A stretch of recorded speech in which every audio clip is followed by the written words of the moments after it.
and he was flying home with it, almost beside himself with astonishment and delight, and I met him, and he let me look at the apple, not thinking of treachery, and I ran off with it, eating it as I ran. He followed me and begging, and when he overtook me, I offered him the core, which was all that was left, and I laughed. Then he turned away crying, and said he had meant to give it to his little sister.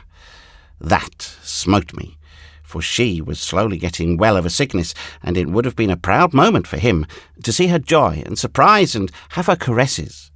But I was ashamed to say I was ashamed, and only said something rude and mean, to pretend I did not care, and he made no reply in words, but there was a wounded look in his face as he turned away towards his home, which rose before me many times in after years, in the night, and reproached me and made me ashamed again. It had grown dim in my mind by and by, then it disappeared, but it was back now, and not dim. Once at school, when we were 11, I upset my ink and spoiled 4 copybooks, and was in danger of severe punishment, but I put it upon him, and he got the whipping. And only last year I had cheated him in a trade, giving him a large fishhook which was partly broken through for 3 small sound ones. The first fish he caught broke the hook, but he did not know that I was blamable, and he refused to take back one of the small hooks which my conscience forced me to offer him, but said, "A trade is a trade. The hook was bad, but that was not your fault." No, I could not sleep. These little, shabby wrongs upbraided me and tortured me, and with a pain much sharper than one feels when the wrongs have been done to the living. Nicholas was living, but no matter, he was to me as one already dead. The wind was still moaning about the eaves, and the rain still pattering upon the panes. In the morning, I sought out Seppi and told him. It was down by the river. His lips moved, but he did not say anything. He only looked dazed and stunned, and his face turned very white. He stood like that a few moments, the tears welling into his eyes. Then he turned away, and I locked my arm in his, and we walked along, thinking but not speaking. We crossed the bridge and wandered through the meadows and up among the hills and the woods, and at last the talk came and flowed freely, and it was all about Nicholas, and was a recalling of the life we had lived with him. And every now and then Seppi said, as if to himself, 12 days, less than 12 days. We said we must be with him all the time, we must have all of him we could. The days were precious now, yet we did not go to seek him. It would be like meeting the dead, and we were afraid. We did not say it, but that was what we were feeling. And so it gave us a shock when we turned a curve and came upon Nicholas face to face. He shouted gaily, "Hi, what's the matter? Have you seen a ghost?" We couldn't speak, but there was no occasion. He was willing to talk for us all, for he had just seen Satan and was in high spirits about it. Satan had told him about our trip to China, and he had begged Satan to take him a journey, and Satan had promised. It was to be a far journey, and wonderful, and beautiful, and Nicholas had begged him to take us too, but he said no. He would take us some day, maybe, but not now. Satan would come for him on the 13th, and Nicholas was already counting the hours. He was so impatient. That was the fatal day. We were already counting the hours too. We wandered many a mile, always following paths which had been our favourites from the days when we were little, and always we talked about the old times. All the blitheness was with Nicholas. We others could not shake off our depression.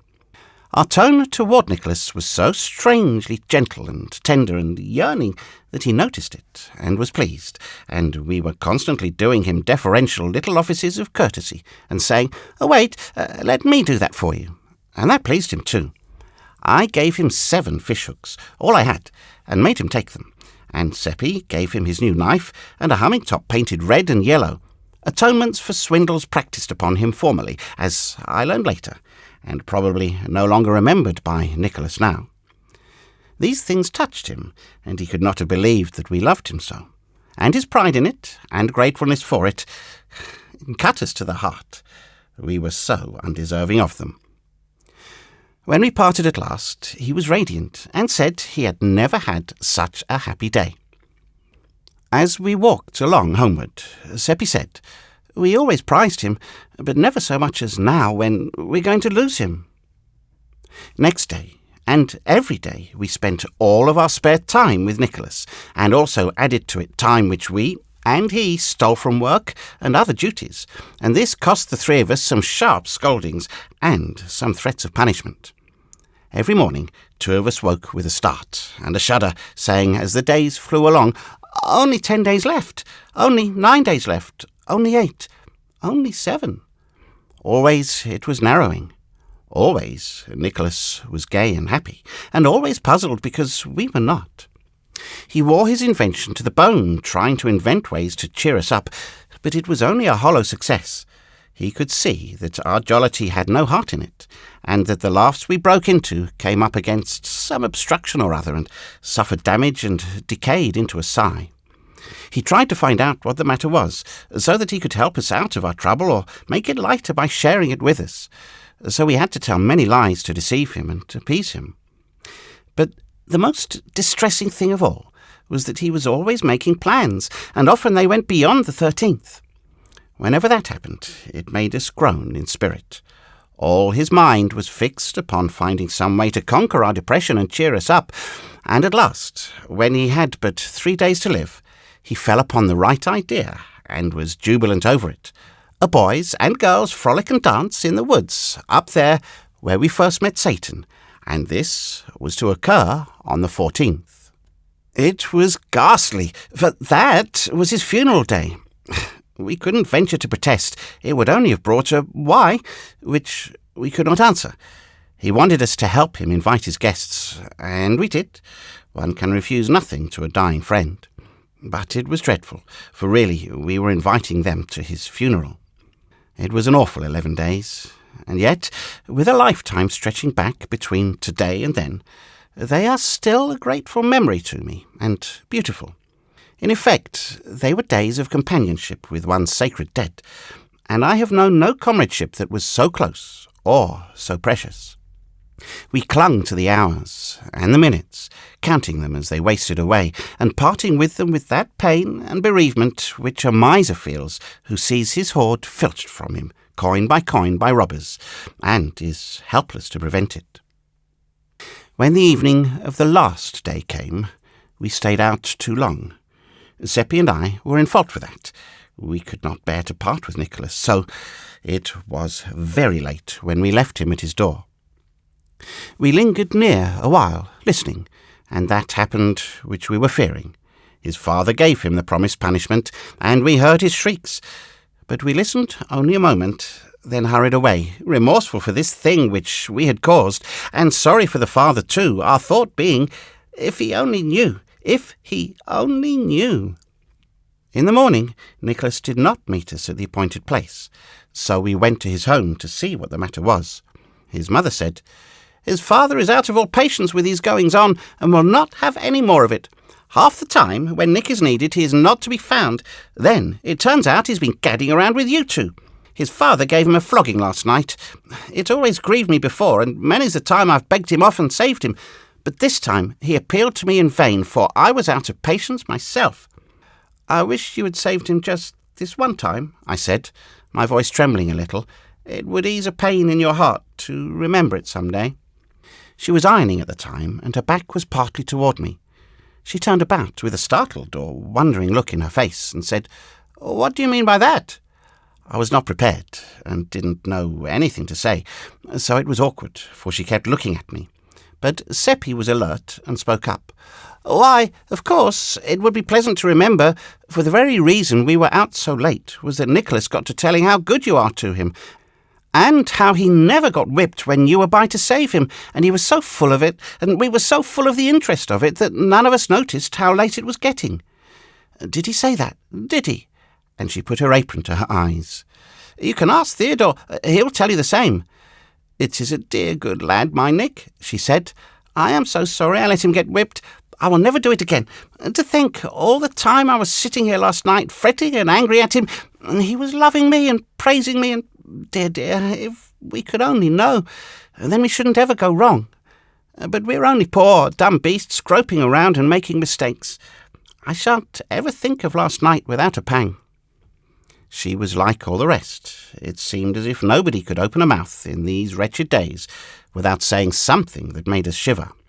They were groping around and did not know what true, sorrowfully true things they were saying by accident.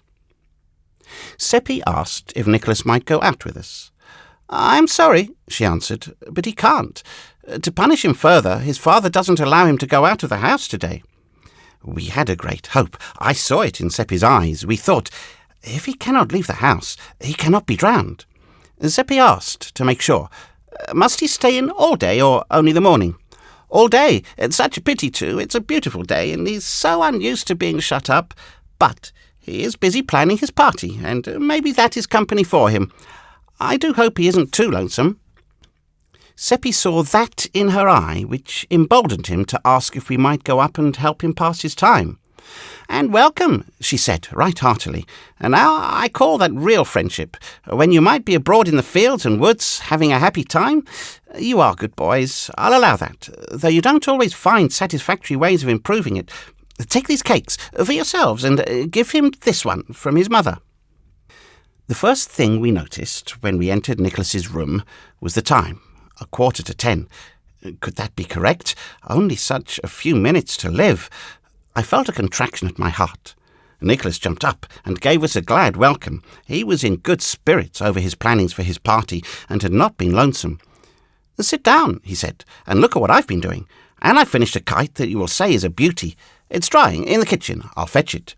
He had been spending his penny savings in fanciful trifles of various kinds to go as prizes in the games, and they were marshalled with fine and showy effect upon the table. He said, "Examine them at your leisure while I get Mother to touch up the kite with her iron, if it isn't dry enough yet." Then he tripped out and went clattering downstairs whistling. We did not look at the things. We couldn't take any interest in anything but the clock. We sat staring at it in silence, listening to the ticking. And every time the minute hand jumped, we nodded recognition. 1 minute fewer to cover in the race for life, or for death. Finally, Seppi drew a breath and said, 2 minutes to 10. 7 minutes more, and he will pass the death point. Theodore, he's going to be saved. He's going to... Hush, I'm on needles. Watch the clock and keep still. 5 minutes more. We were panting with the strain and the excitement. Another 3 minutes, and there was a footstep on the stair. "Saved!" And we jumped up and faced the door. The old mother entered, bringing the kite.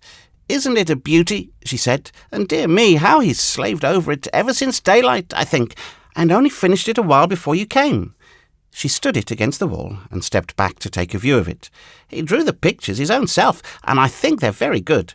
The church isn't so very good, I'll have to admit, but look at the bridge. Anyone can recognise the bridge in a minute. He asked me to bring it up. Dear me, it's 7 minutes past 10 and I... but where is he? He'll be here soon. He's gone out a minute." "Gone out?" "Yes, just as he came downstairs, little Lisa's mother came in and said the child had wandered off somewhere, and as she was a little uneasy, I told Nicholas to never mind about his father's orders and go and look her up. Why, how white you two do look. I do believe you're sick. Sit down, I'll fetch something. That cake has disagreed with you. It is a little heavy, but I thought—" She disappeared without finishing her sentence, and we hurried at once to the back window and looked toward the river. There was a great crowd at the other end of the bridge, and people were flying toward that point from every direction. "Oh, it's all over. Poor Nicholas. Why, oh, why did she let him get out of the house?" "Come away," said Seppi, half sobbing. "Come quick. We can't bear to meet her. In 5 minutes she will know." But we were not to escape. She came upon us at the foot of the stairs, with her cordials in her hands, and made us come in and sit down and take the medicine. Then she watched the effect, and it did not satisfy her, so she made us wait longer and kept upbraiding herself for giving us the unwholesome cake. Presently the thing happened, which we were dreading.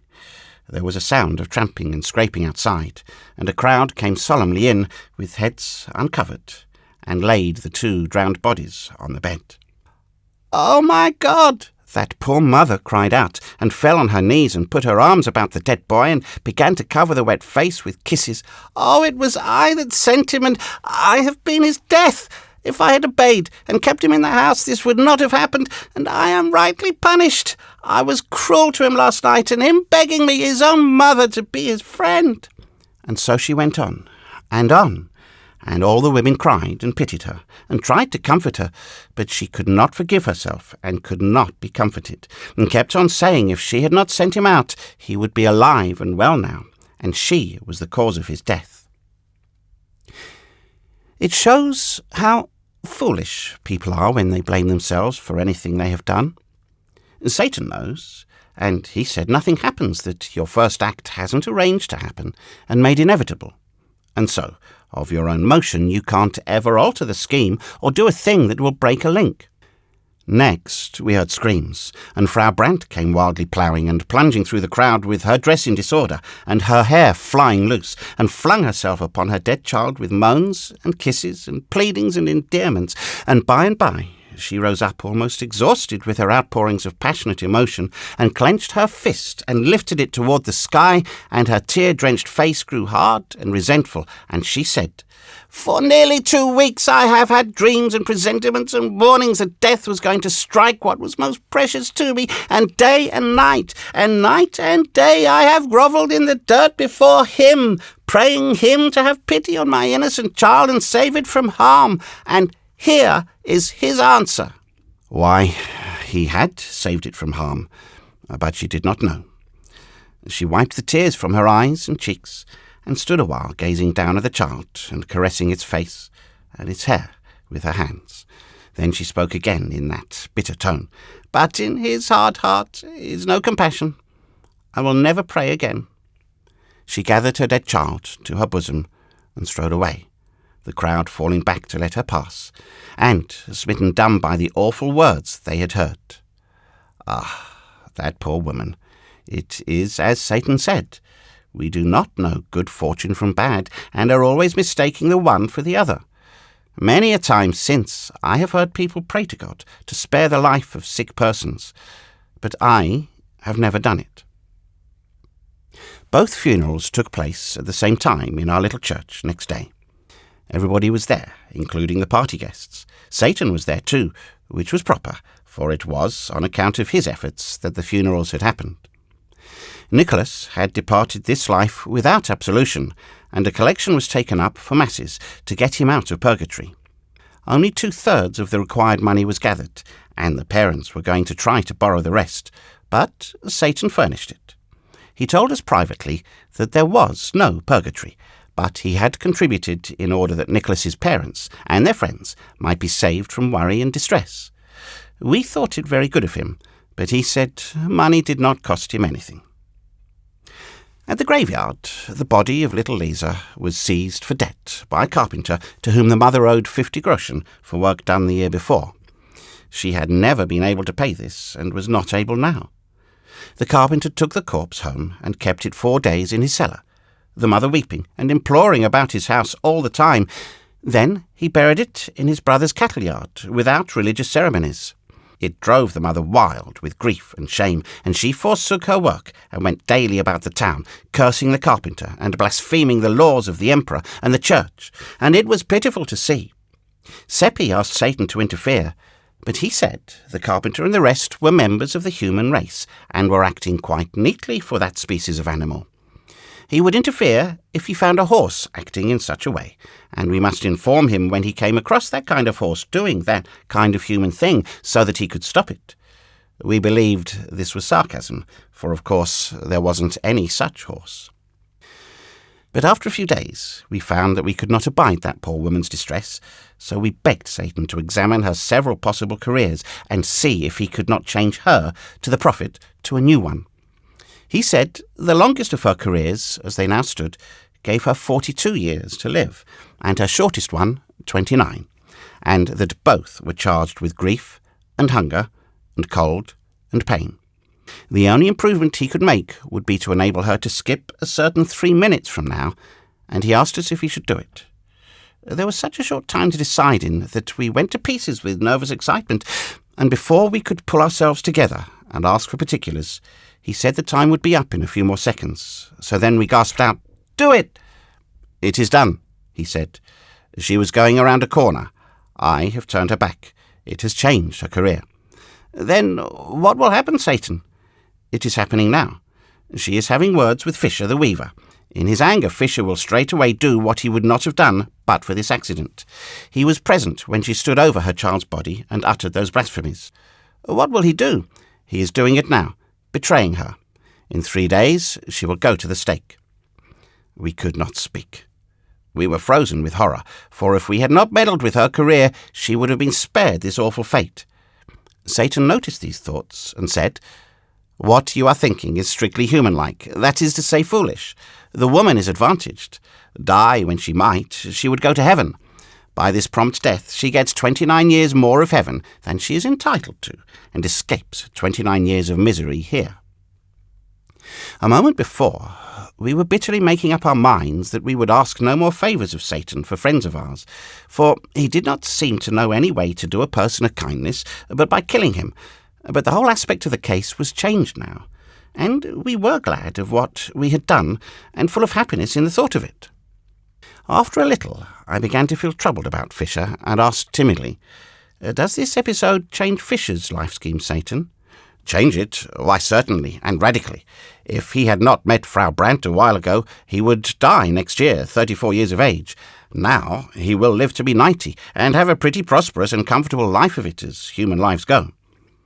We felt a great joy and pride in what we had done for Fisher, and were expecting Satan to sympathise with this feeling, but he showed no sign, and this made us uneasy. We waited for him to speak, but he didn't, so to assuage our solicitude, we had to ask him if there was any defect in Fisher's good luck. Satan considered the question a moment, then said, with some hesitation, "Well, the fact is, it is a delicate point. Under his several former possible life careers, he was going to heaven." We were aghast. "Oh, Satan, and under this one? There, don't be so distressed. You were sincerely trying to do him a kindness. Let that comfort you." "Oh, dear, that cannot comfort us. You ought to have told us what we were doing, then we wouldn't have acted so." But it made no impression on him. He had never felt a pain or a sorrow, and did not know what they were in any really informing way. He had no knowledge of them except theoretically, that is to say, intellectually. And, of course, that is no good. One can never get any but a loose and ignorant notion of such things except by experience. We tried our best to make him comprehend the awful thing that had been done and how we were compromised by it, but he couldn't seem to get hold of it. He said he did not think it important where Fisher went to. In heaven he would not be missed. There were plenty there. We tried to make him see that he was missing the point entirely, that Fisher, and not other people, was the proper one to decide about the importance of it. But it all went for nothing. He said he did not care for Fisher. There were plenty more Fishers. The next minute Fisher went by on the other side of the way, and it made us sick and faint to see him, remembering the doom that was upon him, and we the cause of it, and how unconscious he was that anything had happened to him. You could see by his elastic step and his alert manner that he was well satisfied with himself for doing that hard turn for poor Frau Brandt. He kept glancing back over his shoulder expectantly, and sure enough, pretty soon Frau Brandt followed after, in charge of the officers and wearing jingling chains. A mob was in her wake, jeering and shouting, "Blasphemer and heretic!" and some among them were neighbours and friends of her happier days. Some were trying to strike her, and the officers were not taking as much trouble as they might to keep them from it. "Oh, stop them, Satan!" It was out before we remembered that he could not interrupt them for a moment without changing their whole after-lives. He puffed a little puff toward them with his lips, and they began to reel and stagger and grab at the empty air. Then they broke apart and fled in every direction, shrieking, as if in intolerable pain. He had crushed a rib of each of them with that little puff. We could not help asking if their life chart was changed. Yes, entirely. Some have gained years, some have lost them. Some few will profit in various ways by the change, but only that few.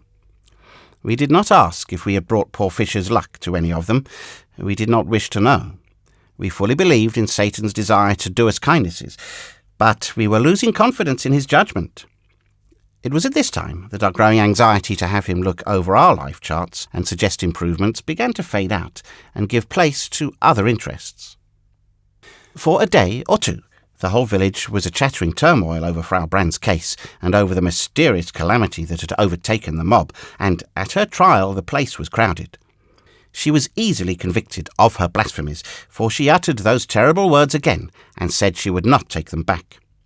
When warned that she was imperiling her life, she said they could take it in welcome, and she did not want it.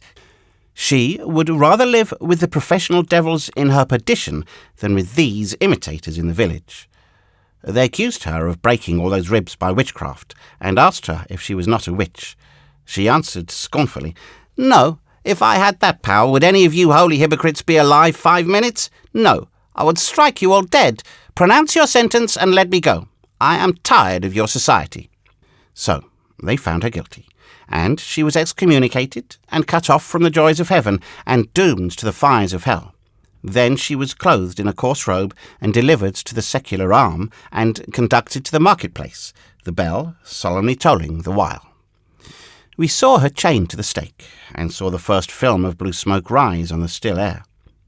Then her hard face softened, and she looked upon the packed crowd in front of her, and said with gentleness, "We played together once, in long-agone days, when we were innocent little creatures. For the sake of that, I forgive you." We went away then, and did not see the fires consume her, but we heard the shrieks, although we put our fingers in our ears. When they ceased, we knew she was in heaven, notwithstanding the excommunication, and we were glad of her death, and not sorry that we had brought it about. One day, a little while after this, Satan appeared again. We were always watching out for him, for life was never very stagnant when he was by. He came upon us at that place in the woods where we had first met him. Being boys, we wanted to be entertained. We asked him to do a show for us. "Very well," he said. "Would you like to see a history of the progress of the human race, its development of that product which it calls civilization?" We said we should. So, with a thought, he turned the place into the Garden of Eden, and we saw Abel praying by his altar. Then Cain came walking toward him with his club, and did not seem to see us, and would have stepped on my foot if I had not drawn it in. He spoke to his brother in a language which we did not understand. Then he grew violent and threatening, and we knew what was going to happen, and turned away our heads for the moment. But we heard the crash of the blows, and heard the shrieks and the groans. Then there was silence, and we saw Abel lying in his blood and gasping out his life, and Cain standing over him and looking down at him, vengeful and unrepentant. Then the vision vanished, and was followed by a long series of unknown wars, murders and massacres.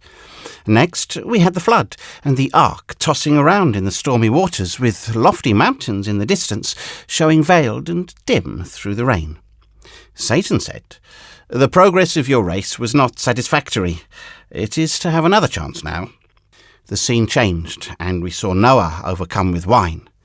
Next, we had Sodom and Gomorrah, and the attempt to discover 2 or 3 respectable persons there, as Satan described it. And next, Lot and his daughters in the cave.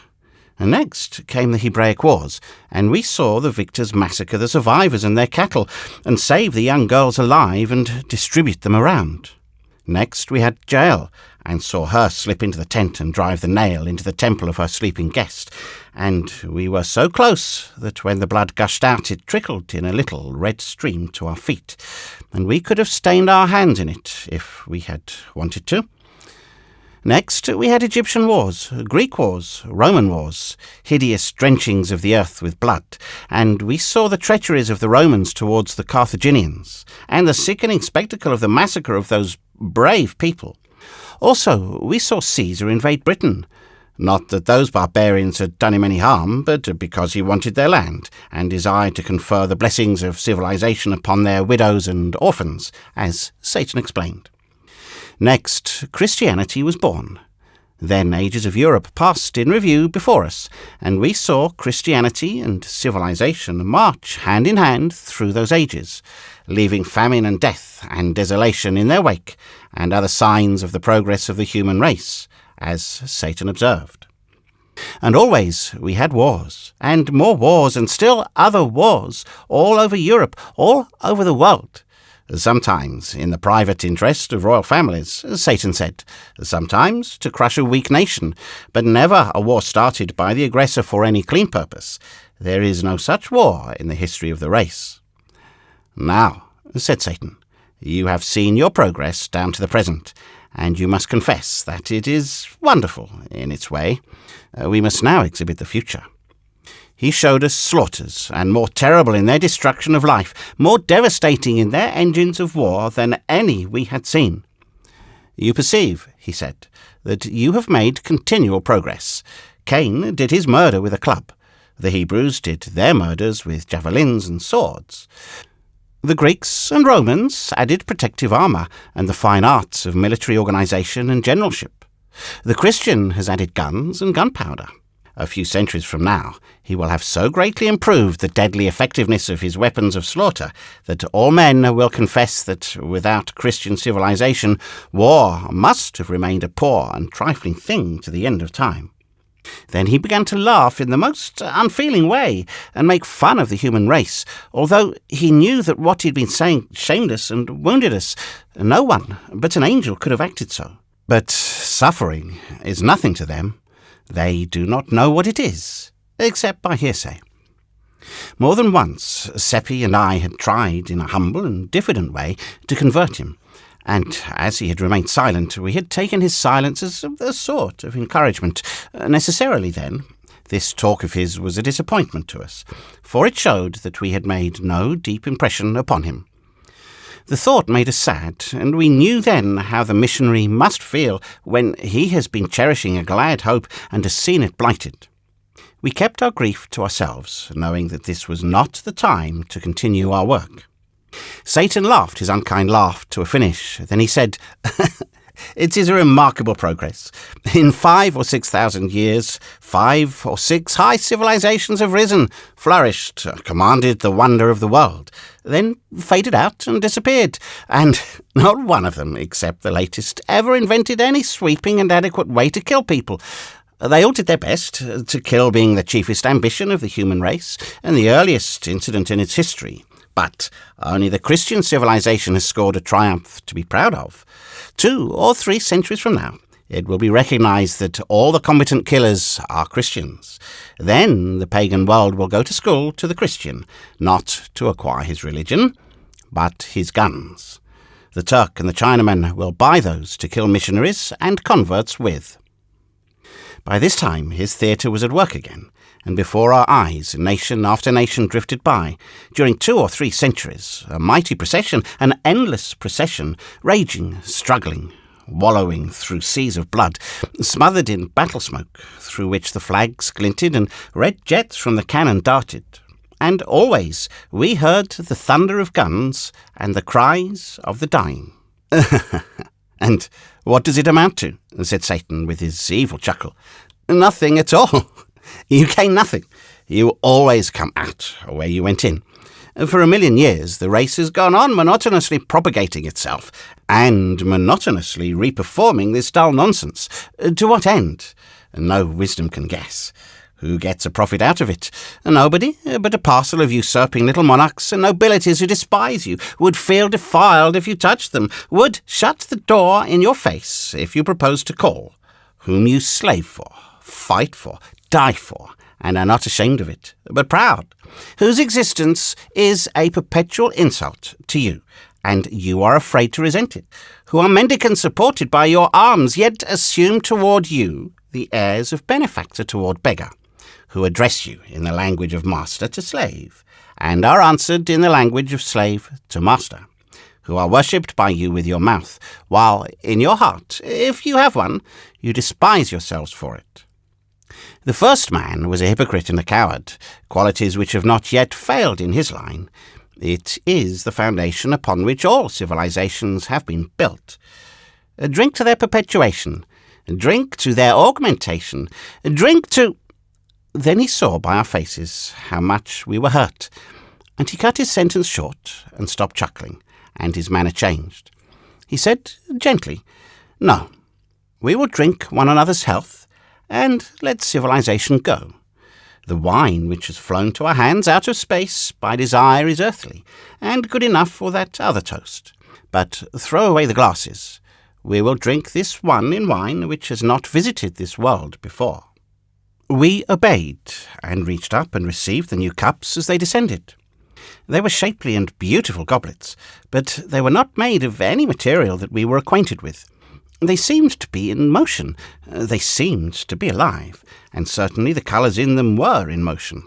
They were very brilliant and sparkling and of every tint, and they were never still, but flowed to and fro in rich tides which met and broke and flashed out dainty explosions of enchanting colour. I think it was most like opals washing about in waves and flashing out their splendid fires. But there is nothing to compare the wine with.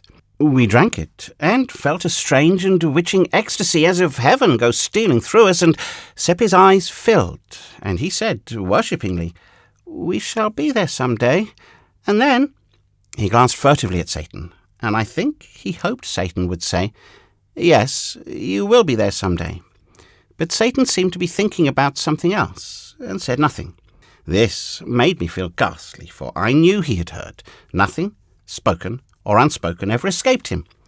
Poor Seppi looked distressed, and did not finish his remark. The goblets rose and clove their way into the sky, a triplet of radiant sundogs, and disappeared. Why didn't they stay?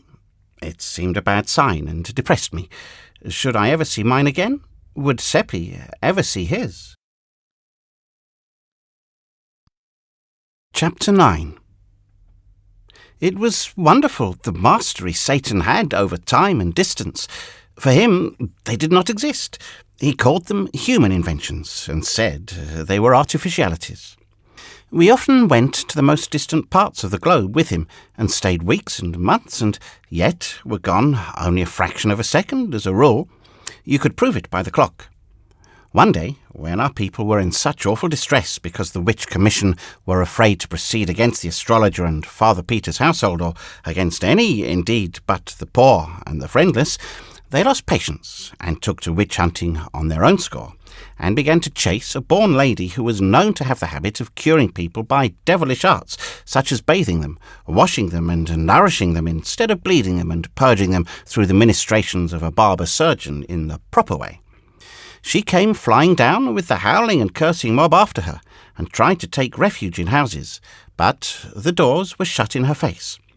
They chased her more than half an hour, we following to see it, and at last she was exhausted and fell, and they caught her. They dragged her to a tree, and threw a rope over the limb, and began to make a noose in it, some holding her meantime, and she crying and begging, and her young daughter looking on and weeping, but afraid to say or do anything. They hanged the lady, and I threw a stone at her, although in my heart I was sorry for her, but all were throwing stones, and each was watching his neighbour, and if I had not done as the others did, it would have been noticed and spoken of. Satan burst out laughing. All that were nearby turned upon him, astonished and not pleased. It was an ill time to laugh, for his free and scoffing ways and his supernatural music had brought him under suspicion all over the town, and turned many privately against him. The big blacksmith called attention to him now, raising his voice so that all should hear, and said, "What are you laughing at? Answer.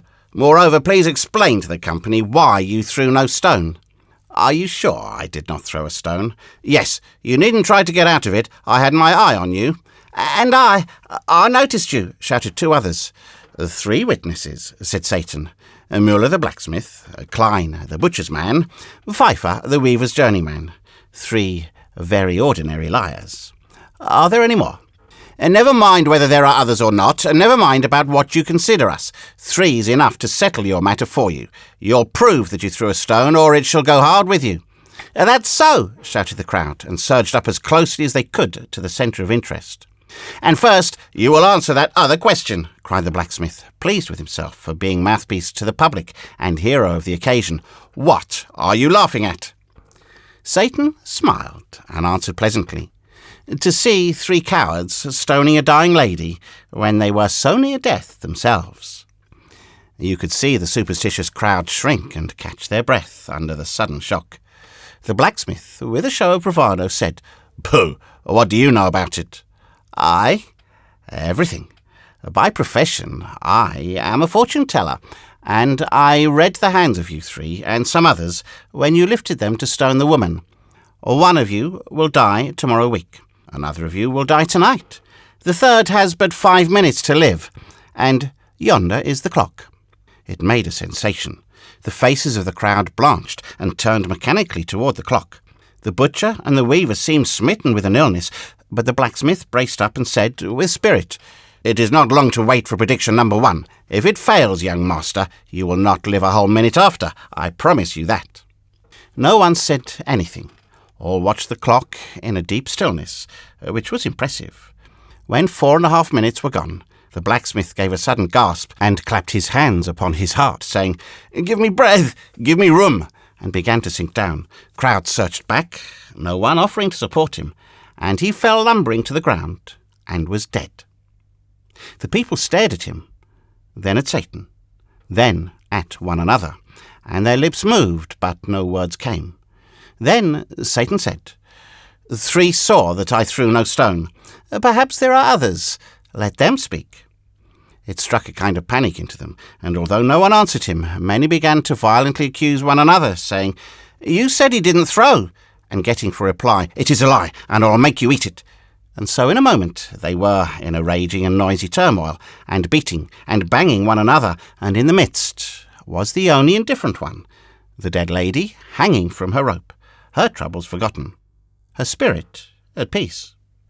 So we walked away, and I was not at ease, but was saying to myself, he told them he was laughing at them, but it was a lie. He was laughing at me. And that made him laugh again, and he said, "Yes, I was laughing at you, because in fear of what others might report about you, you stoned the woman when your heart revolted at the act. But I was laughing at the others too." "Why?"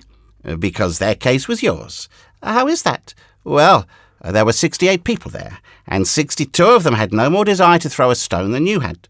"Satan!" "Oh, it's true. I know your race. It is made up of sheep.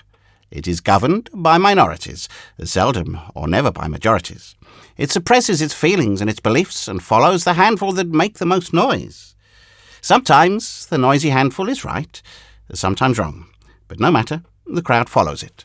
The vast majority of the race, whether savage or civilized, are secretly kind-hearted and shrink from inflicting pain, but in the presence of the aggressive and pitiless minority, they don't dare to assert themselves. Think of it. One kind-hearted creature spies upon another, and sees to it that he loyally helps in iniquities which revolt both of them. Speaking as an expert, I know that 99 out of 100 of your race were strongly against the killing of witches when that foolishness was first agitated by a handful of pious lunatics in the long ago. And I know that even today, after ages of transmitted prejudice and silly teaching, only 1 person in 20 puts any real heart into the harrying of a witch. And yet, apparently, everybody hates witches and wants them killed. Some day a handful will rise up on the other side and make the most noise. Perhaps even a single daring man with a big voice and a determined front will do it. And in a week, all the sheep will wheel and follow him, and witch-hunting will come to a sudden end. Monarchies, aristocracies, and religions are all based upon that large defect in your race, the individual's distrust of his neighbour, and his desire for safety's or comfort's sake to stand well in his neighbour's eye. These institutions will always remain and always flourish, and always oppress you, affront you, and degrade you, because you will always be and remain slaves of minorities. There was never a country where the majority of the people were in their secret hearts loyal to any of these institutions. I did not like to hear our race called sheep, and said I did not think they were. "Still, it is true, lamb," said Satan. "Look at you in war. What mutton you are, and how ridiculous." "In war? How?" "There has never been a just one, never an honourable one on the part of the instigator of the war. I can see millions of years ahead, and this rule will never change in so many as half a dozen instances. The loud little handful, as usual, will shout for the war. The pulpit will warily and cautiously object at first. The great, big, dull bulk of the nation will rub its sleepy eyes and try to make out why there should be a war, and will say, earnestly and indignantly, "It is unjust and dishonourable, and there is no necessity for it." Then the handful will shout louder. A few fair men on the other side will argue and reason against the war with speech and pen, and at first will have a hearing and be applauded. But it will not last long. Those others will outshout them, and presently the anti-war audiences will thin out and lose popularity. And before long, you will see this curious thing: the speakers stoned from the platform, and free speech strangled by hordes of furious men, who, in their secret hearts, are still at one with those stoned speakers as earlier, but do not dare to say so. And now the whole nation, pulpit and all, will take up the war cry, and shout itself hoarse, and mob any honest man who ventures to open his mouth, and presently such mouths will cease to open. Next, the statesman will invent cheap lies, putting the blame upon the nation that is attacked, and every man will be glad of those conscience-soothing falsities, and will diligently study them, and refuse to examine any refutations of them. And thus he will by and by convince himself that the war is just, and will thank God for the better sleep he enjoys after this process of grotesque self-deception. Chapter 10. Days and days went by now, and no Satan. It was dull without him, but the astrologer, who had returned from his excursion to the moon, went about the village, braving public opinion and getting a stone in the middle of his back now and then, when some witch-hater got a safe chance to throw it and dodge out of sight. Meantime, two influences had been working well for Margaret. That Satan, who was quite indifferent to her, had stopped going to her house after a visit or two, had hurt her pride, and she had set herself the task of banishing him from her heart. Reports of Wilhelm Meidling's dissipation, brought to her from time to time by old Ursula, had touched her with remorse, a jealousy of Satan being the cause of it. And so now, these two matters working upon her together, she was getting a good profit out of the combination. Her interest in Satan was steadily cooling, her interest in Wilhelm was steadily warming. All that was needed to complete her conversion was that Wilhelm should brace up and do something that should cause favourable talk and incline the public toward him again. The opportunity came now. Margaret sent and asked him to defend her uncle in the approaching trial, and he was greatly pleased, and stopped drinking, and began his preparations with diligence. With more diligence than hope, in fact, for it was not a promising case. He had many interviews in his office with Seppi and me, and threshed out our testimony pretty thoroughly, thinking to find some valuable grains among the chaff. But the harvest was poor, of course. If Satan would only come, that was my constant thought. He could invent some way to win the case, for he had said it would be won, so he necessarily knew how it could be done. But the days dragged on, and still he did not come. Of course, I did not doubt that it would be won, and that Father Peter would be happy for the rest of his life, since Satan had said so. Yet I knew I should be much more comfortable if he would come and tell us how to manage it. It was getting high time for Father Peter to have a saving change toward happiness, for by general report he was worn out with his imprisonment and the ignominy that was burdening him, and was likely to die of his miseries unless he got relief soon. At last the trial came on, and the people gathered from all around to witness it, among them many strangers from considerable distances.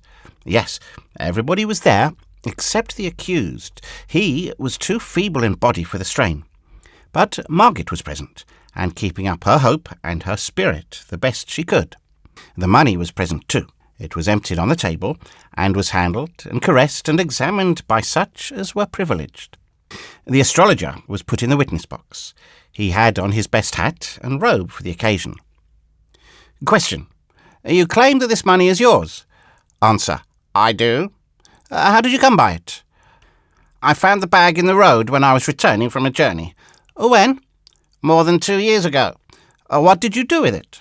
I brought it home and hid it in a secret place in my observatory, intending to find the owner if I could.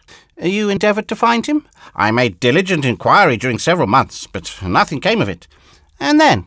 I thought it not worth while to look further, and was minded to use the money in finishing the wing of the foundling asylum connected with the priory and nunnery. So I took it out of its hiding place and counted it to see if any of it was missing. And then— Why do you stop? Proceed. I am sorry to have to say this, but just as I had finished and was restoring the bag to its place, I looked up, and there stood Father Peter behind me.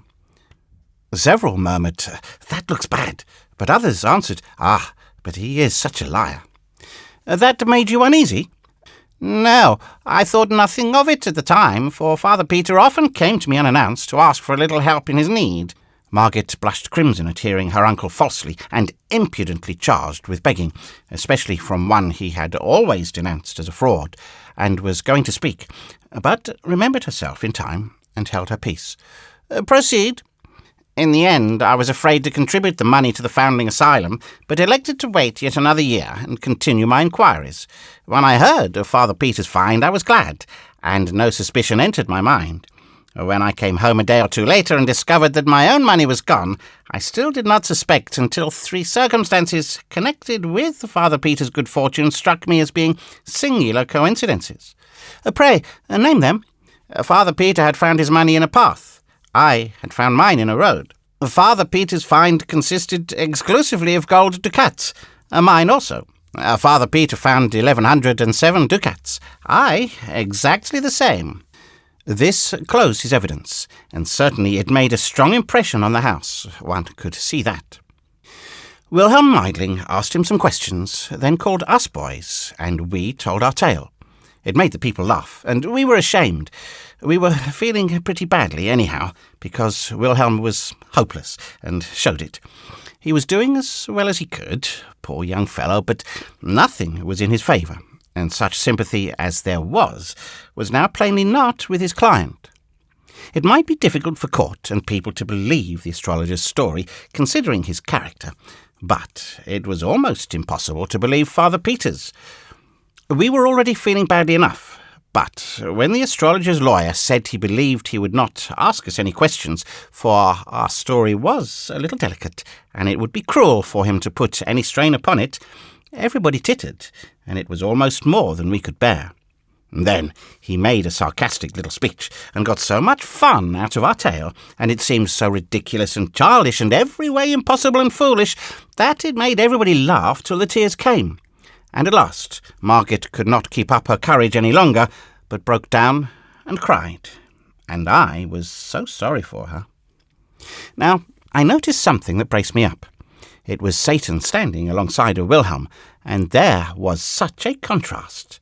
Satan looked so confident, had such a spirit in his eyes and face, and Wilhelm looked so depressed and despondent. We two were comfortable now, and judged that he would testify and persuade the bench and the people that black was white and white black, or any other colour he wanted it. We glanced around to see what the strangers in the house thought of him, for he was beautiful, stunning in fact, but no one was noticing him, so we knew by that he was invisible. The lawyer was saying his last words, and while he was saying them, Satan began to melt into Wilhelm. He melted into him and disappeared, and then there was a change, when his spirit began to look out of Wilhelm's eyes. That lawyer finished quite seriously and with dignity. He pointed to the money and said, "The love of it is the root of all evil. There it lies, the ancient tempter, newly red with the shame of its latest victory, the dishonour of a priest of God, and his 2 poor juvenile helpers in crime.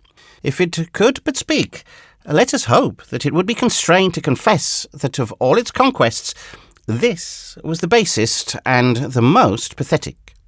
He sat down. Wilhelm rose and said, "From the testimony of the accuser, I gather that he found this money in a road more than 2 years ago. Correct me, sir, if I misunderstand you." The astrologer said his understanding of it was correct, and the money so found was never out of his hands thenceforth up to a certain definite date, the last day of last year. Correct me, sir, if I am wrong." The astrologer nodded his head. Wilhelm turned to the bench and said, "If I prove that this money here was not that money, then it is not his?" "Certainly not, but this is irregular. If you had such a witness, it was your duty to give proper notice of it and have him here to—" He broke off and began to consult with the other judges. Meantime, that other lawyer got up excited and began to protest against allowing new witnesses to be brought into the case at this late stage. The judges decided that his contention was just and must be allowed. "But this is not a new witness," said Wilhelm. "It has already been partly examined. I speak of the coin." "The coin? What can the coin say?" "It can say it is not the coin that the astrologer once possessed. It can say it was not in existence last December. By its date it can say this." And it was so. There was the greatest excitement in the court while that lawyer and the judges were reaching for coins and examining them and exclaiming, and everybody was full of admiration of Wilhelm's brightness in happening to think of that neat idea. At last order was called, and the court said, "All of the coins but 4 are of the date of the present year." The court tenders its sincere sympathy to the accused, and its deep regret that he, an innocent man, through an unfortunate mistake, has suffered the undeserved humiliation of imprisonment and trial. The case is dismissed. So the money could speak after all, though that lawyer thought it couldn't. The court rose, and almost everybody came forward to shake hands with Margit and congratulate her, and then to shake with Wilhelm and praise him. And Satan had stepped out of Wilhelm and was standing around looking on full of interest, and people walking through him every which way, not knowing he was there. And Wilhelm could not explain why he only thought of the date on the coins at the last moment, instead of earlier. He said it just occurred to him all of a sudden, like an inspiration, and he brought it right out without any hesitation, for, although he didn't examine the coins, he seemed somehow to know it was true. That was honest of him, and like him. Another would have pretended he had thought of it earlier and was keeping it back for a surprise. He had dulled down a little now, not much, but still you could notice that he hadn't that luminous look in his eyes that he had while Satan was in him. He nearly got it back, though, for a moment, when Margit came and praised him and thanked him and couldn't keep him from seeing how proud she was of him. The astrologer went off, dissatisfied and cursing, and Solomon Isaacs gathered up the money and carried it away. It was Father Peter's for good and all now. Satan was gone. I judged that he had spirited himself away to the jail to tell the prisoner the news, and in this I was right. Margit and the rest of us hurried thither at our best speed in a great state of rejoicing. Well, what Satan had done was this. He had appeared before that poor prisoner exclaiming, "The trial is over, and you stand forever disgraced as a thief by verdict of the court." The shock unseated the old man's reason. When we arrived 10 minutes later, he was parading pompously up and down and delivering commands to this and that and the other constable or jailer, and calling them Grand Chamberlain and Prince this and Prince that and Admiral of the Fleet, Field Marshal in command, and all such fustian, and was as happy as a bird. He thought he was emperor. Margit flung herself on his breast and cried, and indeed everybody was moved almost to heartbreak. He recognized Margit, but could not understand why she would cry. He patted her on the shoulder and said, "Don't do it, dear. Remember, there are witnesses, and it is not becoming in the Crown Princess. Tell me your trouble. It shall be mended. There is nothing that the Emperor cannot do." Then he looked around and saw old Ursula with her apron to her eyes. He was puzzled at that and said, "And what is the matter with you?" Through her sobs, she got out words explaining that she was distressed to see him so. He reflected over that a moment, then muttered, as if to himself, "A singular old thing, the Dowager Duchess. Means well, but is always snuffling and never able to tell what it is about. It is because she doesn't know." His eyes fell on Wilhelm. "Prince of India," he said, "I divine that it is you that the Crown Princess is concerned about. Her tears shall be dried. I will no longer stand between you. She shall share your throne, and between you, you shall inherit mine. There, little lady, have I done well? You can smile now, isn't it so?" He petted Margaret and kissed her, and was so contented with himself and with everybody that he could not do enough for us all, but began to give away kingdoms and such things, right and left, and the least that any of us got was a principality. And so, at last, being persuaded to go home, he marched in imposing state, and when the crowds along the way saw how it gratified him to be hurrahed at, they humoured him to the top of his desire, and he responded with condescending bows and gracious smiles, and often stretched out a hand and said, "Bless you, my people." As pitiful a sight as ever I saw, and Margaret and old Ursula crying all the way. On my road home I came upon Satan, and reproached him with deceiving me with that lie. He was not embarrassed, but said, quite simply and composedly, you mistake. It was the truth. I said he would be happy the rest of his days, and he will, for he will always think he is the emperor, and his pride in it, and his joy in it will endure to the end. He is now, and will remain, the one utterly happy person in this empire. But the method of it, Satan, the method. Couldn't you have done it without depriving him of his reason? It was difficult to irritate Satan, but that accomplished it. "What an ass you are," he said. "Are you so unobservant as to not have found out that sanity and happiness are an impossible combination? No sane man can be happy, for to him life is real, and he sees what a fearful thing it is. Only the mad can be happy, and not many of those. The few that imagine themselves kings or gods are happy. The rest are no happier than the sane. Of course, no man is entirely in his right mind at any time, but I have been referring to the extreme cases. I have taken from this man that trumpery thing which the race regards as a mind. I have replaced his tin life with a silver-gilt fiction. You see the result, and you criticise. I said I would make him permanently happy, and I have done it. I have made him happy by the only means possible to his race, and you are not satisfied." He heaved a discouraged sigh and said, "It seems to me that this race is hard to please." There it was, you see. He didn't seem to know any way to do a person a favour except by killing him or making a lunatic out of him. I apologised as well as I could, but privately I did not think much of his processes at that time. Satan was accustomed to say that our race lived a life of continuous and uninterrupted self-deception. It duped itself from the cradle to grave with shams and delusions which it mistook for realities, and this made its entire life a sham. Of the score of fine qualities which it imagined it had and was vain of, it really possessed hardly one. It regarded itself as gold and was only brass. One day, when he was in this vein, he mentioned a detail, the sense of humour. I cheered up then and took issue. I said we possessed it. "There spoke the race," he said, "always ready to claim what it hasn't got, and mistake its ounce of brass filings for a ton of gold dust. You have a mongrel perception of humour, and nothing more. A multitude of you possess that. This multitude see the comic side of 1,000 low-grade and trivial things, broad incongruities, mainly, grotesqueries, absurdities, evokers of the horse laugh. The 10,000 high-grade comicalities which exist in the world are sealed from their dull vision. Will a day come when the race will detect the funniness of these juvenilities and laugh at them, and by laughing at them destroy them? For your race, in its poverty, has unquestionably one really effective weapon: laughter. Power, money, persuasion, supplication, persecution.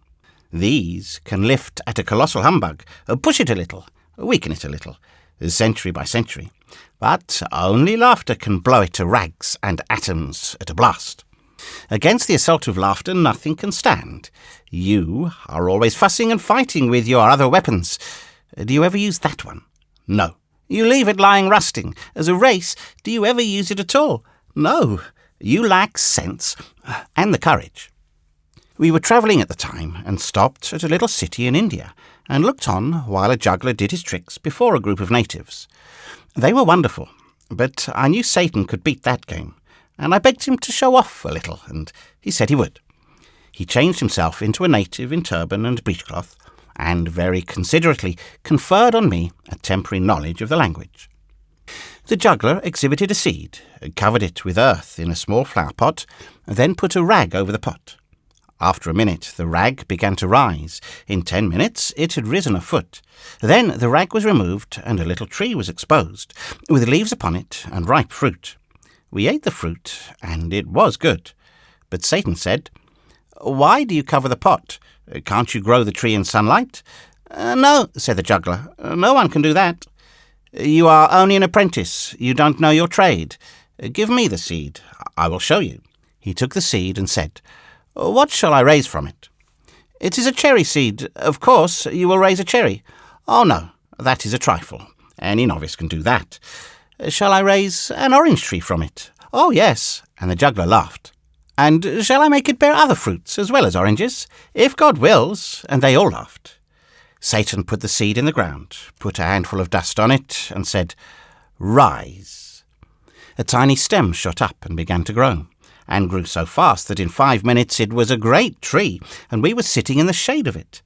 There was a murmur of wonder. Then all looked up and saw a strange and pretty sight, for the branches were heavy with fruits of many kinds and colours: oranges, grapes, bananas, peaches, cherries, apricots, and so on. Baskets were brought, and the unlading of the tree began, and the people crowded around Satan and kissed his hand and praised him, calling him the Prince of Jugglers. The news went about the town, and everybody came running to see the wonder, and they remembered to bring baskets too. But the tree was equal to the occasion.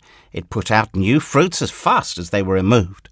Baskets were filled by the score and by the 100, but always the supply remained undiminished.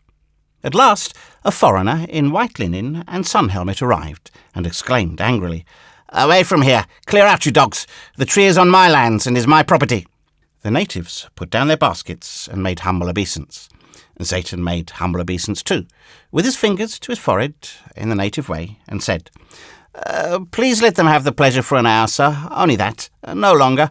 Afterward you may forbid them, and you will still have more fruit than you and the state together can consume in a year." This made the foreigner very angry, and he cried out, "Who are you, you vagabond, to tell your betters what they may do and what they mayn't?" And he struck Satan with his cane, and followed this error with a kick. The fruits rotted on the branches, and the leaves withered and fell. The foreigner gazed at the bare limbs, and the look of one who is surprised and not gratified. Satan said, "Take good care of the tree, for its health and yours are bound together. It will never bear again, but if you tend it well, it will live long. Water its roots once in each hour every night, and do it yourself. It must not be done by proxy, and to do it in daylight will not answer. If you fail only once in any night, the tree will die, and you likewise. Do not go home to your own country any more. You would not reach there. Make no business or pleasure engagements which require you to go outside your gate at night. You cannot afford the risk. Do not rent or sell this place. It would be injudicious." The foreigner was proud and wouldn't beg, but I thought he looked as if he would like to. While he stood gazing at Satan, we vanished away and landed in Ceylon. I was sorry for that man, sorry Satan hadn't been his customary self and killed him or made him a lunatic. It would have been a mercy. Satan overheard the thought and said, "I would have done it but for his wife, who has not offended me. She is coming to him presently from their native land, Portugal. She is well, but has not long to live, and has been yearning to see him and persuade him to go back with her next year. She will die without knowing he can't leave that place. He won't tell her. He will not trust that secret with anyone. He will reflect that it could be revealed in sleep, in the hearing of some Portuguese guest's servant at some time or other. Did none of those natives understand what you said to him? None of them understood, but he will always be afraid that some of them did. That fear will be torture to him, for he has been a harsh master to them. In his dreams he will imagine them chopping his tree down. That will make his days uncomfortable. I have already arranged for his nights." It grieved me, though not sharply, to see him take such a malicious satisfaction in his plans for this foreigner. "Does he believe what you told him, Satan?" "He thought he didn't, but our vanishing helped. The tree, where there had been no tree before, that helped. The insane and uncanny variety of fruits, the sudden withering, all these things are helps. Let him think as he may, reason as he may. One thing is certain, he will water the tree. But between this and night he will begin his changed career with a very natural precaution for him. What is that? He will fetch a priest to cast out the tree's devil. Ha! You are such a humorous race, and don't suspect it. Will he tell the priest? No. He will say a juggler from Bombay created it, and that he wants the juggler's devil driven out of it, so that it will thrive and be fruitful again. The priest's incantations will fail. Then the Portuguese will give up that scheme and get his watering pot ready. But the priest will burn the tree. I know it. He will not allow it to remain. Yes, and anywhere in Europe he would burn the man too. But in India the people are civilized, and these things will not happen. The man will drive the priest away and take care of the tree. I reflected a little, and then said, Satan, you have given him a hard life, I think. Comparatively. It must not be mistaken for a holiday. We flitted from place to place around the world, as we had done before, Satan showing me 100 wonders, most of them reflecting in some way the weakness and triviality of our race. He did this now every few days, not out of malice, I'm sure of that. It only seems to amuse and interest him, just as a naturalist might be amused and interested by a collection of ants. Chapter 11. For as much as a year, Satan continued these visits, but at last he came less often, and then, for a long time, he did not come at all. This always made me lonely and melancholy. I felt that he was losing interest in our tiny world, and might at any time abandon his visits entirely. When one day he finally came to me, I was overjoyed, but only for a little while. He had come to say goodbye, he told me, and for the last time. He had investigations and undertakings in other corners of the universe, he said, that would keep him busy for a longer period than I could wait for his return. And you are going away and will not come back any more? Yes, he said. We have comraded long together, and it has been pleasant for both, but I must go now, and we shall not see each other any more. In this life, Satan, but in another, we shall meet in another, surely. Then, all tranquilly and soberly, he made the strange answer, There is no other. A subtle influence blew upon my spirit from his, bringing with it a vague, dim, but blessed and hopeful feeling that the incredible words might be true, even must be true. Have you never suspected this, Theodore? No, how could I? But if it can only be true, it is true. A gust of thankfulness rose in my breast, but a doubt checked it before it could issue in words, and I said, But we have seen that future life, seen it in its actuality, and so—" It was a vision. It had no existence. I could hardly breathe for the great hope that was struggling in me. A vision? Life itself is only a vision, a dream. It was electrical. By God, I had had that very thought 1,000 times in my musings.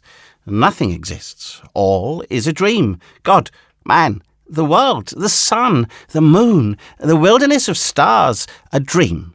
All a dream. They have no existence. Nothing exists, save empty space. And you. I.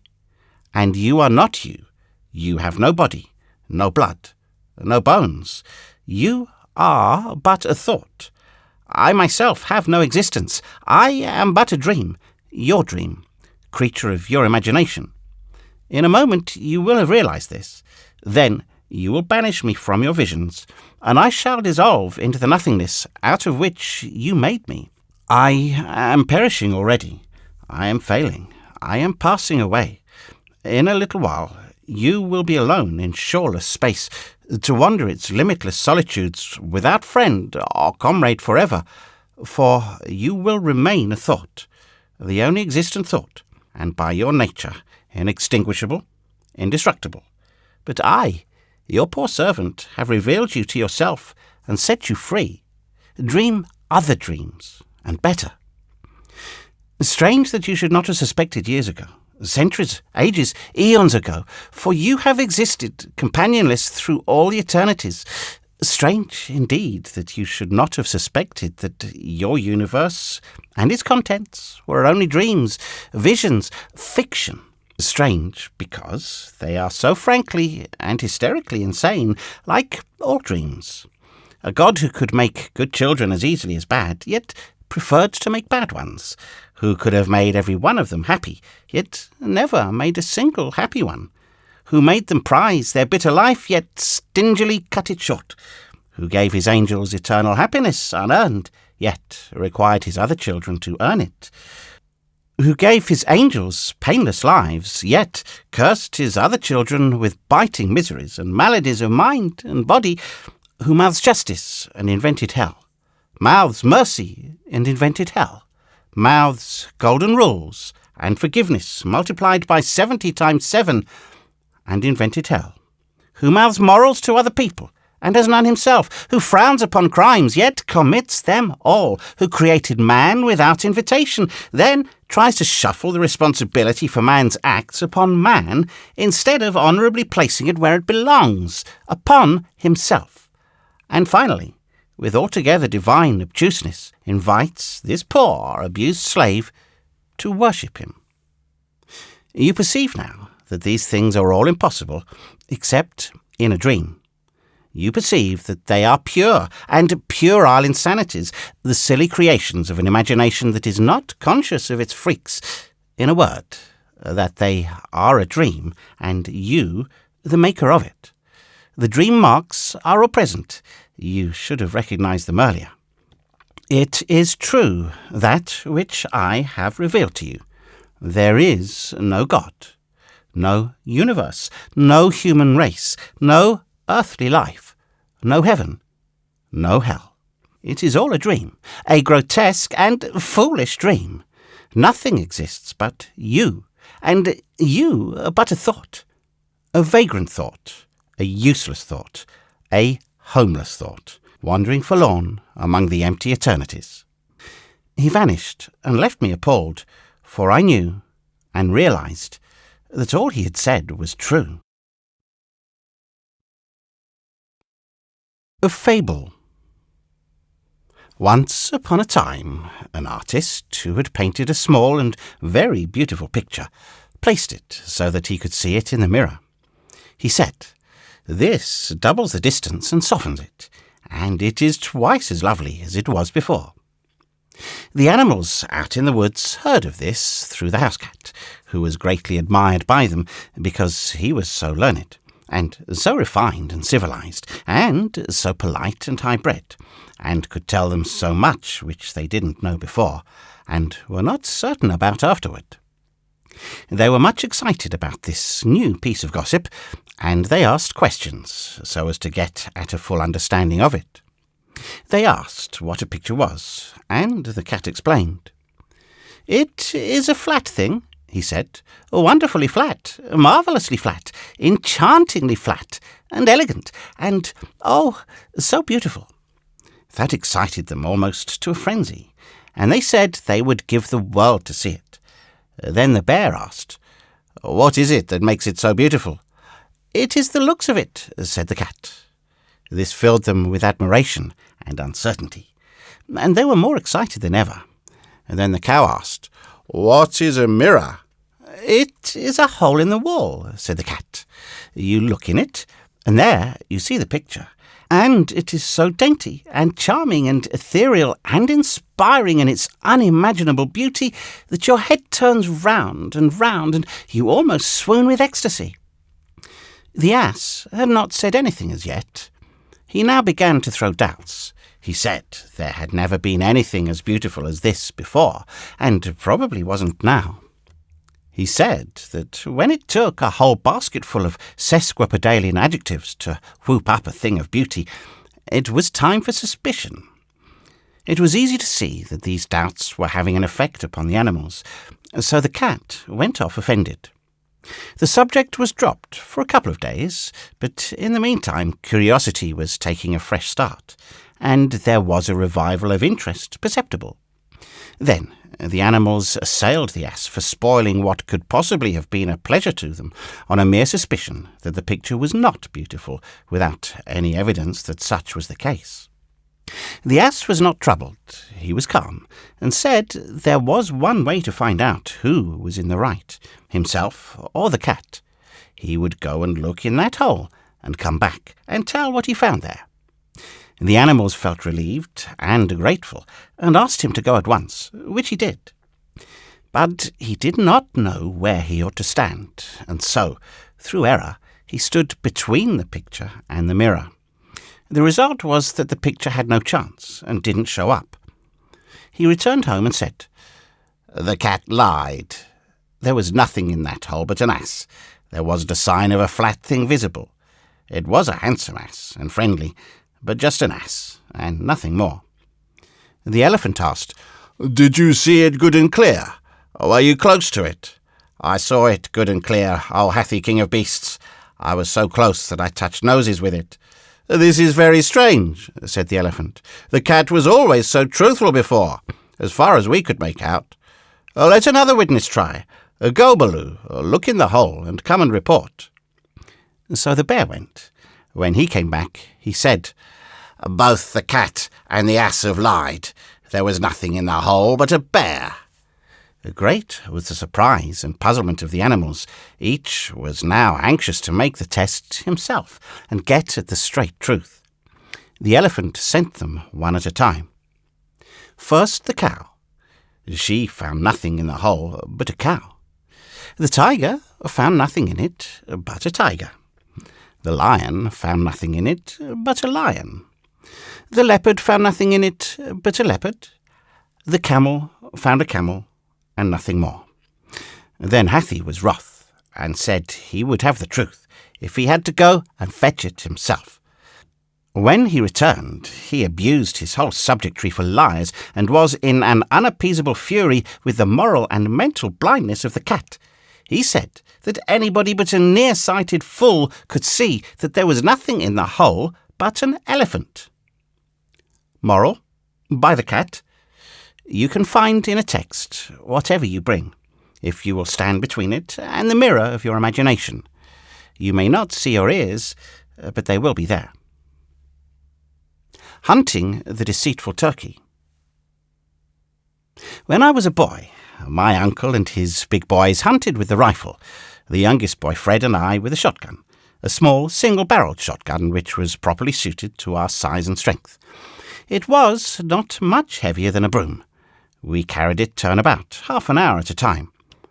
I was not able to hit anything with it, but I liked to try. Fred and I hunted feathered small game. The others hunted deer, squirrels, wild turkeys, and such things. My uncle and the big boys were good shots.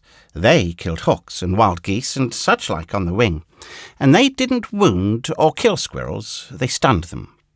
When the dogs treed a squirrel, the squirrel would scamper aloft and run out on a limb and flatten himself along it, hoping to make himself invisible in that way, and not quite succeeding.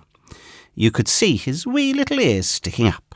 You couldn't see his nose, but you knew where it was.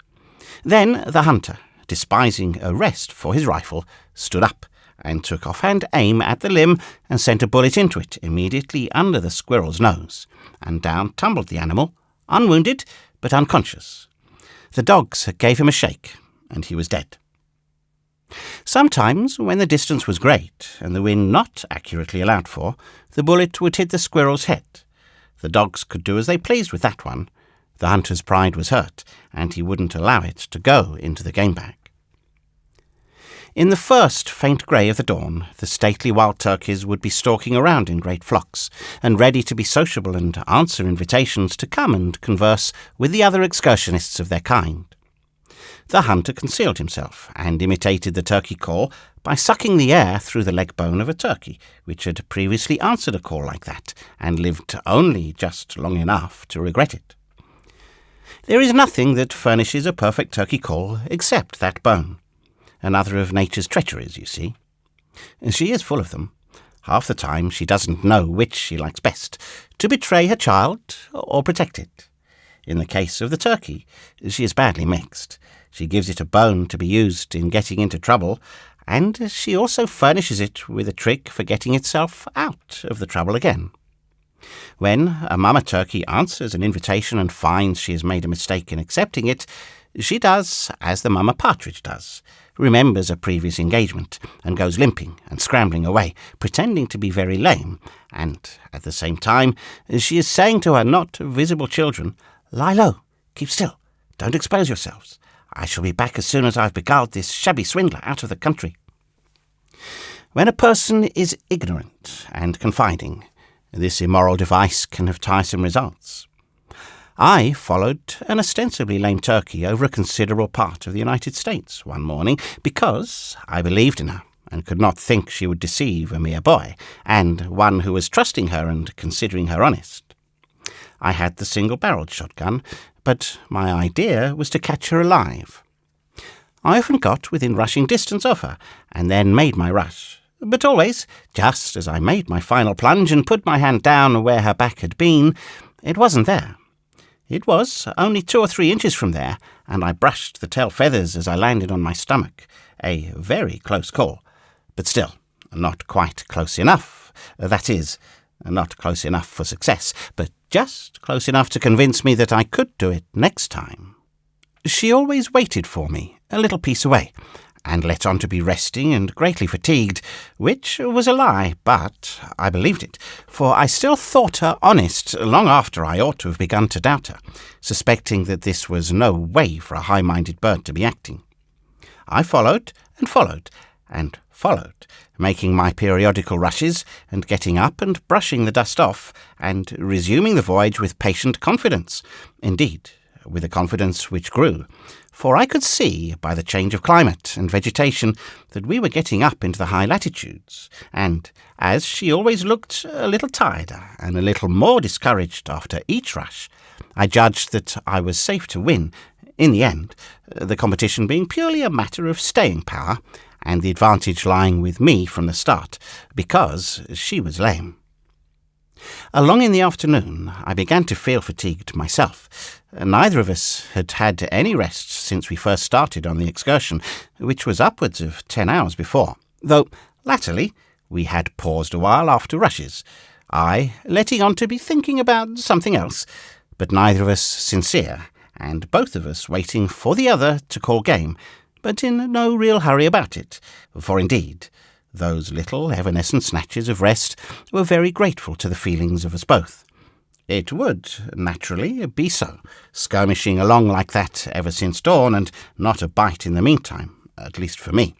Though sometimes, as she lay on her side, fanning herself with a wing, and praying for strength to get out of this difficulty, a grasshopper happened along, whose time had come, and that was well for her, and fortunate.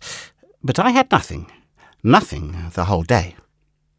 More than once, after I was very tired, I gave up taking her alive, and was going to shoot her, but I never did, although it was my right, for I did not believe I could hit her, and besides, she always stopped and posed when I raised my gun, and this made me suspicious that she knew about me and my marksmanship, and so I did not care to expose myself to remarks.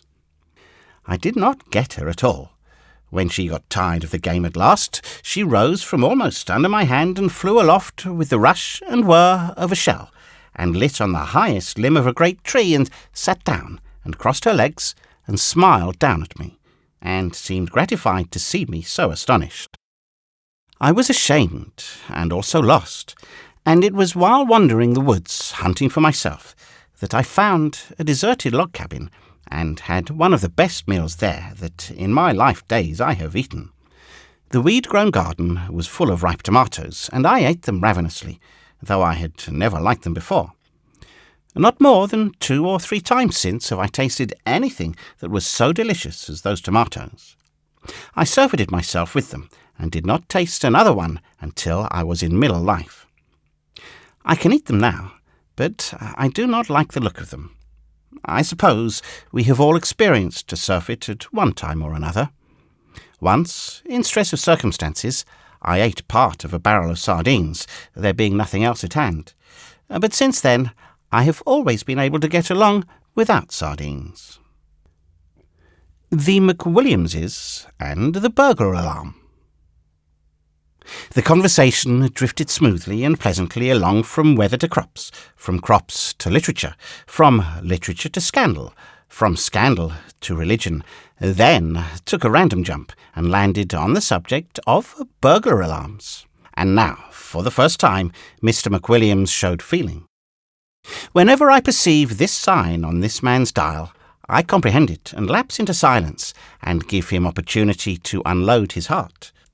Said he, with but ill-controlled emotion, "I do not go 1 single cent on burglar alarms, Mr. Twain, not a single cent, and I will tell you why. When we were finishing our house, we found we had a little cash left over, on account of the plumber not knowing it. I was for enlightening the heathen with it, for I was always unaccountably down on the heathen somehow. But Mrs. McWilliams said no, let's have a burglar alarm. I agreed to this compromise. I will explain that whenever I want a thing, and Mrs. McWilliams wants another thing, and we decide upon the thing that Mrs. McWilliams wants, as we always do, she calls that a compromise. Very well.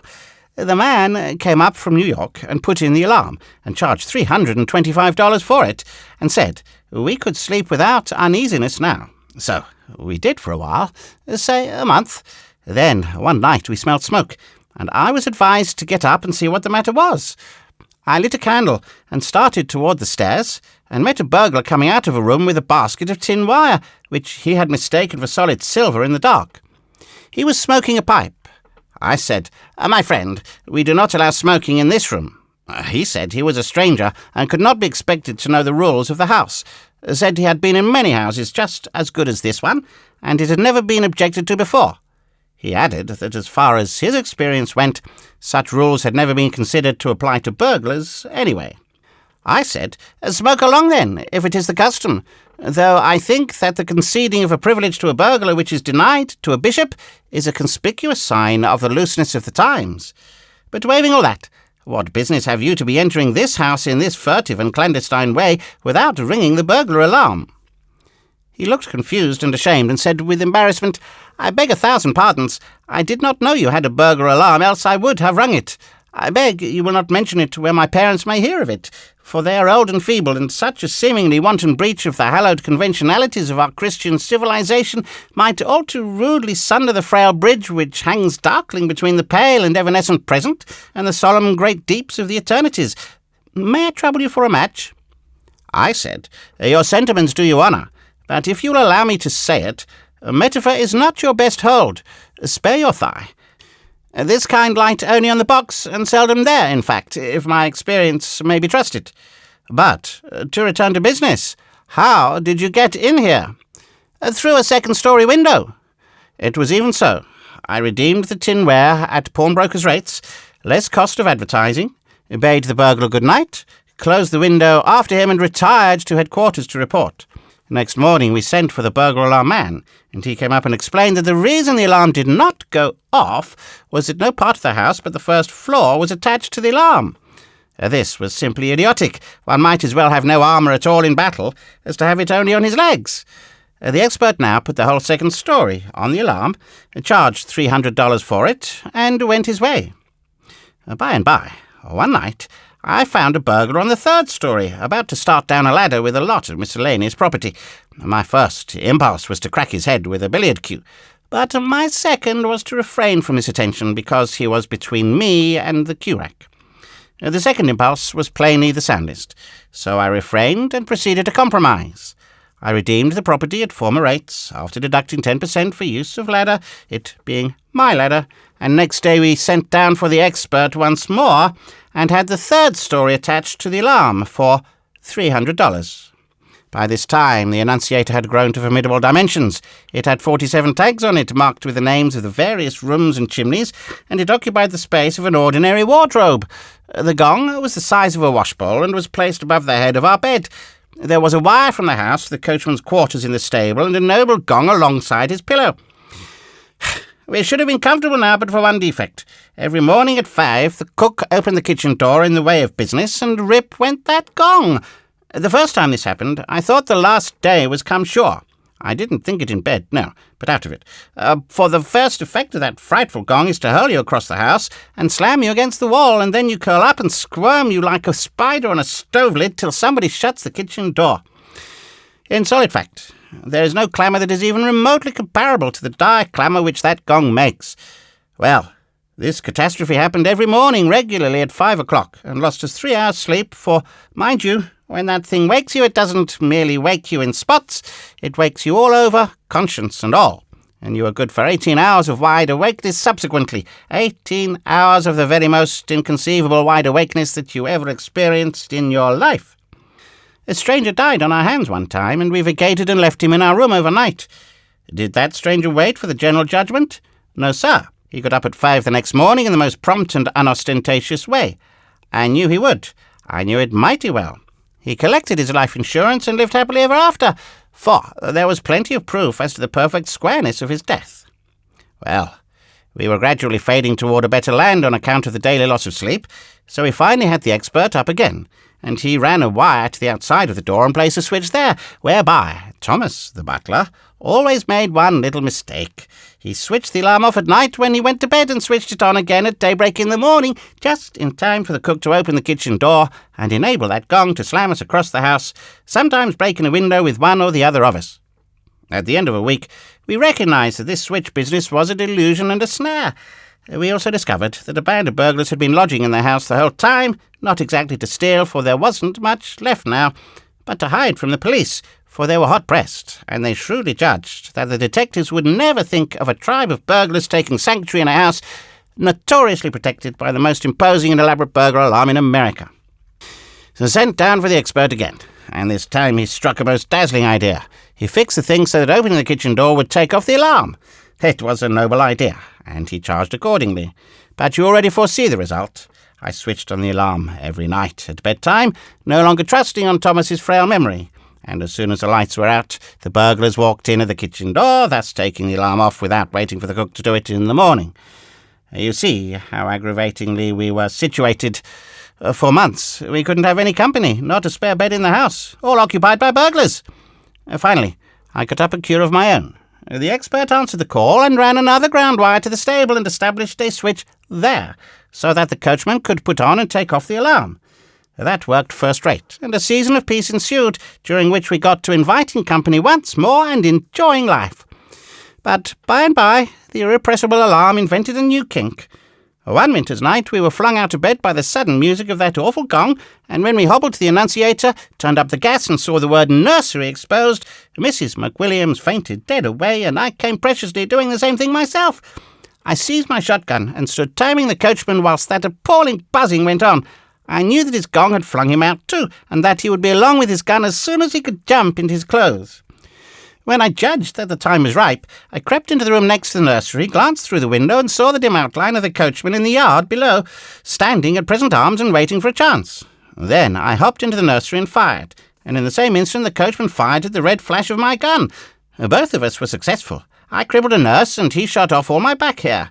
We turned up the gas and telephoned for a surgeon. There was not a sign of a burglar, and no window had been raised. One glass was absent, but that was where the coachman's charge had come through. Here was a fine mystery. A burglar alarm going off at midnight of its own accord, and not a burglar in the neighbourhood. The expert answered the usual call, and explained that it was a false alarm. Said it was easily fixed, so we overhauled the nursery window, charged a remunerative figure for it, and departed. What we suffered from false alarms for the next 3 years, no stylographic pen can describe. During the next 3 months, I always flew with my gun to the room indicated, and the coachman always sallied forth with his battery to support me. But there was never anything to shoot at, windows all tight and secure. We always sent down for the expert the next day, and he fixed those particular windows so they would keep quiet a week or so, and always remembered to send us a bill, about like this. Wire, $2.15. Nipple, 75 cents. 2 hours labour, $1.50. Wax, 47 cents. Tape, 34 cents. Screws, 15 cents. Recharging battery, 98 cents. 3 hours labour, $2.25. String, 2 cents. Lard, 66 cents. Pond's extract, $1.25. Springs at 50, $2. Railroad fares, $7.25. At length, a perfectly natural thing came about. After we had answered 300 or 400 false alarms to it, we stopped answering them. Yes, I simply rose up calmly when slammed across the house by the alarm, calmly inspected the annunciator, took note of the room indicated, and then calmly disconnected that room from the alarm and went back to bed as if nothing had happened. Moreover, I left that room off permanently and did not send for the expert. Well, it goes without saying that in the course of time all the rooms were taken off and the entire machine was out of service. It was at this unprotected time that the heaviest calamity of all happened. The burglars walked in one night and carried off the burglar alarm. Yes, sir. Every hide and hair of it, ripped it out, tooth and nail, springs, bells, gongs, battery and all. They took 150 miles of copper wire. They just cleaned her out, bag and baggage, and never left us a vestige of her to swear at. Swear by, I mean. We had a time of it to get her back, but we accomplished it finally, for money.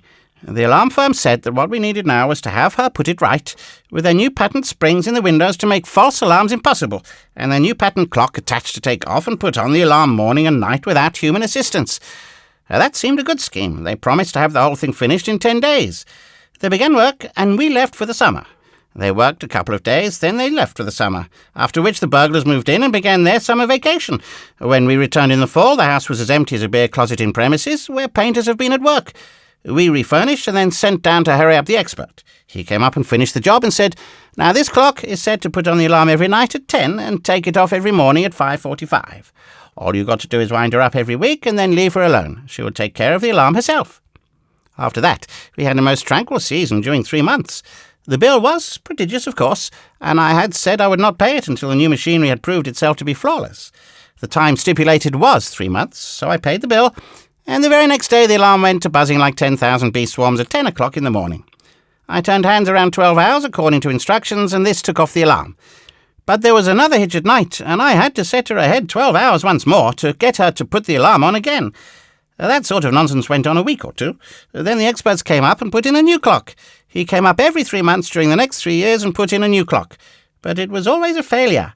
His clocks all had the same perverse defect. They would put the alarm on in the daytime, and they would not put it on at night. And if you forced it on yourself, they would take it off again the minute your back was turned. Now, there is the history of that burglar alarm. Everything, just as it happened. Nothing extenuated and naught set down in malice. Yes, sir.